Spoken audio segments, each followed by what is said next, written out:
Welcome to the Power of Two. That's me and you. Hi, everyone.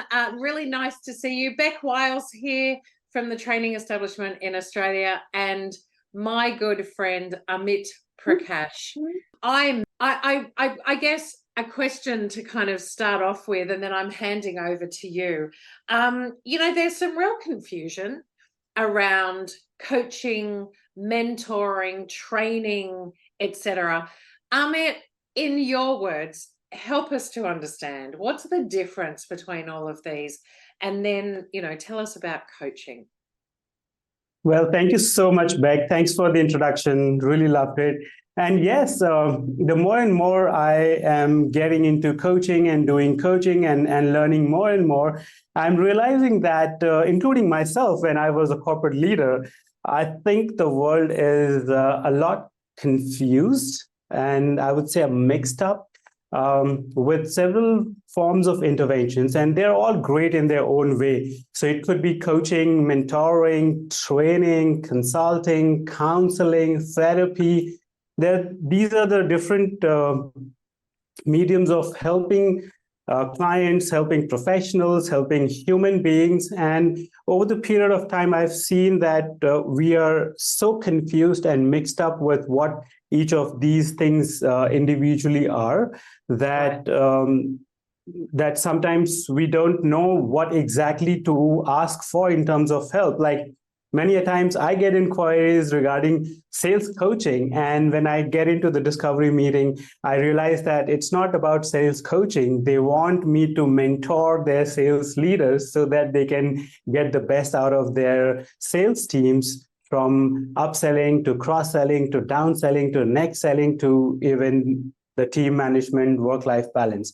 So that's not actually coaching. So I thought it's important that we kind of briefly touch upon these different mediums of interventions, which are unique in their own way and helpful. So coaching is primarily a practice where a coach partners with a client, or we call them coachees as well. So it's a partnership.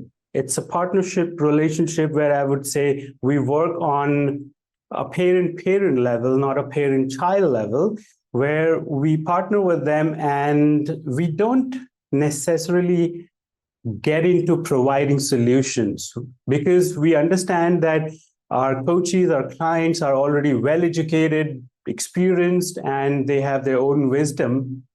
But then, of course, there are some blind spots. There are some things that they have not been able to see because they've been so busy in their day-to-day work, that with the right presence into the conversation, asking those thought-provoking questions, we make the coaches or the clients rethink about their current perception versus the reality. And then we try to shift their current perception to the reality, which is the right perception. And that helps them to find their own answers, their own solutions. And once they find their own answers, their own solutions, they're so inspired, they're so motivated to take action, because any solution or any kind of teaching will not get results until it's implemented completely. And the results, the ROI on the investment, or the results of the strategies or action plans will not be seen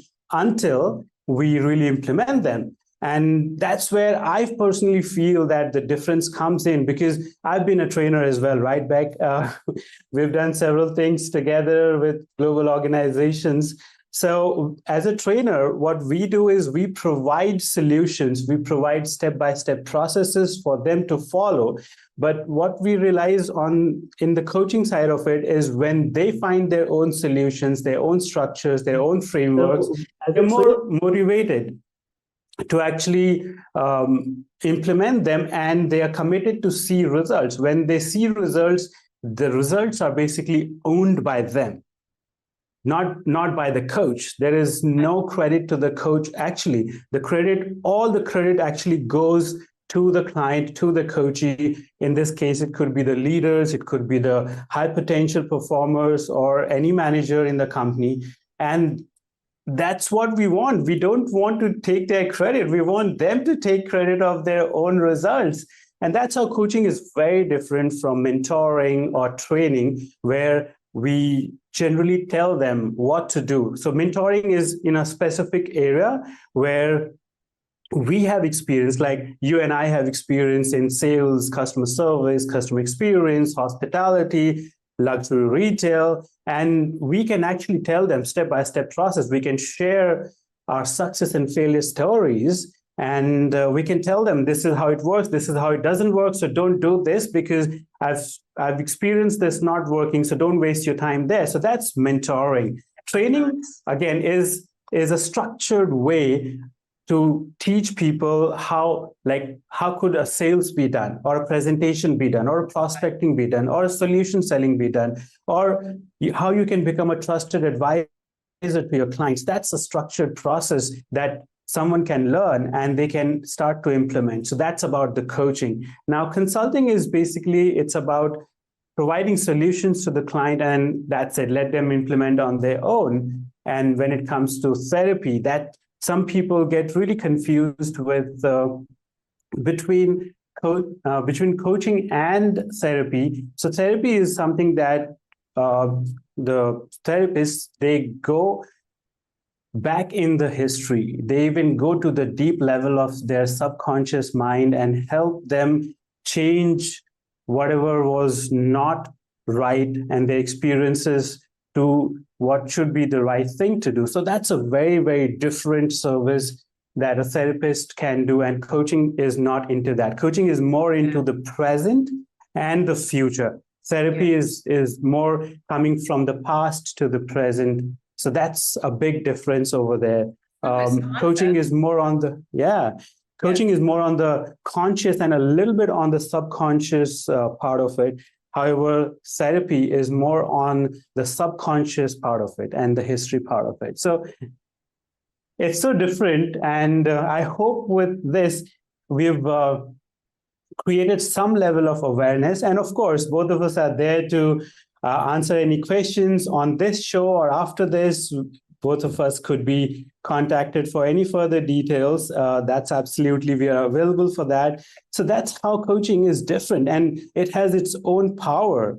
Because what I've seen as in my past life as a sales leader, as a marketing leader, as a sales trainer, that when we ask our professionals, our team members to do certain things, they do it, but not completely. But when we became experts in training, and then we started to train, go without any biases, and then we started to educate how to do sales, how to do customer service and experience, the implementation level went up.